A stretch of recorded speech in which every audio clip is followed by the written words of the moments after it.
खुलुमबाय आं उदांस्रि मुसाहारि तामुलपुराव बागुरुम्बा दोहौनि मावबादा फोजोबनाय हाबाफारि लादों।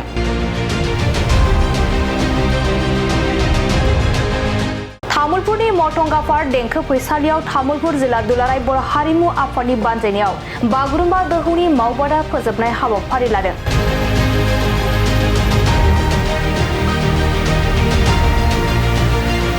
आसाम सरकारा फोसावनाय बायदिब्ला फैगौ 2026 मायथाइनि जानुवारि दानाव गुवाहाटीनि हरु हजाय स्टेडियामाव बे बागुरुम्बा दोहौआ जानो थांगासिनो दं।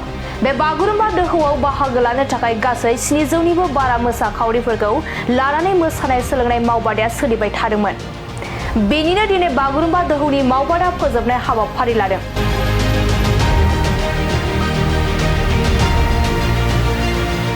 बे हाबाफारियाव बाहागो लादों दुलाराय बर' हारिमु आफादनि आफादगिरि बिजुएल नेलसन दैमारि, गाहाय नेहाथारि बिजितगिरि बसुमतारी, बोसोनगिरि रुपेन्द्रनाथ बसुमतारी, फाइन आर्ट्स नेहाथारि सन्जय स्वर्गियारि, तामुलपुर जिल्ला एबसुनि आफादगिरि बासिराम रामसियारि आरो गुबुन गुबुन गौथुमारि आफादनि दैदेनगिरि बिबानगिरि बिथांमोना बाहागो लायो।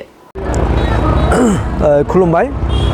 दिनै दुलाराय बर' हारिमु आफाद जिल्ला कमिटिनि जा जोंनि बर' हारिनि बागुरुम्बा दोहौ बागुरुम्बा मोसानाय बिनि जा मावबादामोन सोलोंसालि बियो दिनै जोबनायनि हाबाफारि आरो आं बेयाव फैनानै नुदों जे गोबां मोसाखावरि सिख्लाफोर दामजुगिरिफोर सेंग्राफोर बिसोरो जोबोद गोसो गुदुङै बेयाव बाहागो लाफैदों आरो प्राय 700 मोसाखावरिफोरा बेयाव बाहागो लादों आरो जानो गोनां जा बागुरुम्बा दोहौ बाहागो लानो बिथांमोना जोबोद गोसो गुदुं जानानै दङ।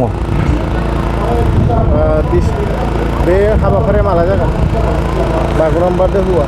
बे बागुरुम्बा दोहौ बा बागुरुम्बा मेगा एक्जिबिसन बेयो आसाम सरकारा फोसावनाय बादिब्ला फैगौ जानुवारिनि बे 26 तारिख बेसेहालागै अक्ट'खौ होदों, नाथाय एसे उनफिननोबो हागौ, नाथाय बियो देग्लायनि गेजेरावनो जागोन होननानै मानगोनां चिफ मिनिस्टार बिथां डक्टर हिमन्त बिश्व शर्माया जोंनो फोरमायथिदों। बहा जागोन जायगा? बेखौ गुवाहाटीनि हरु हजाय स्टेडियाम बेयाव लानाय जादों आरो बिनिफ्राय दासिम अनजिमाखौ थि खालामनाय जायाखै जे सरकारा बुंदों 10,000 होननानै, नाथाय बुंदों जे 10,000निसो बारा मोसानि आरो बेयाव बिथाङा जेबो आपत्ति गैया होनना बुंदों, नाथाय नायनांगोन स्टेडियामा बेसेबां मानसि जाजाहायो आरो बेखायनो जों आसा खालामदों जे 10,000 मोसानाय 1,000 दामनाय रोजाबनायजों लानानै 11,000 प्लास बेयाव मोसानो हागोन। बे बर' हारिनि थाखाय जारिमिनारि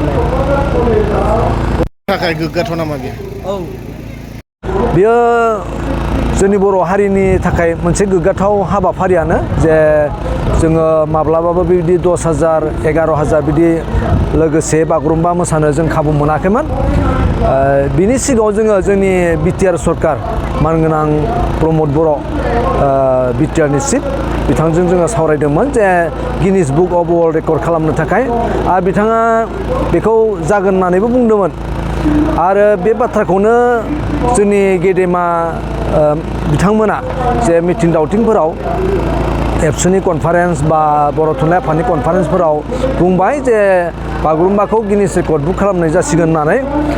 बे बाथ्राया थांनानै चिफ मिनिस्टारनि खोमायाव हाबहैदों आरो बिथाङा बेखौनो जे जोंनि आसाम सरकारा बागुरुम्बाखौ बिश्व रेकर्ड खालामगोन होननानै बिथाङा फोसावबाय आरो नाथाय फैयै फैयै बियो बिश्व रेकर्ड जालिया, बे मेगा एक्जिबिसन बागुरुम्बा एक्जिबिसन हिसाबै दिन्थि जासिगोन। नाथाय जोङो जोंनि बिटिआर सरकार बेखौ खावलायदों जे प्रमद बर' बिथांखौ जे बिथाङा जुदि सरकाराव फैफिनोब्ला जोंनि बर'नि जा बागुरुम्बा नङाबा बारदै सिख्ला बेखौ जोङो बिश्व रेकर्ड खालामगोन आरो बिथाङा गोसो होदों आरो बे सानसेब्लाबो जाफुंगोन होननानै जों दुलाराय बर' हारिमु आफादनिफ्राय जोङो मिजिंथिदों।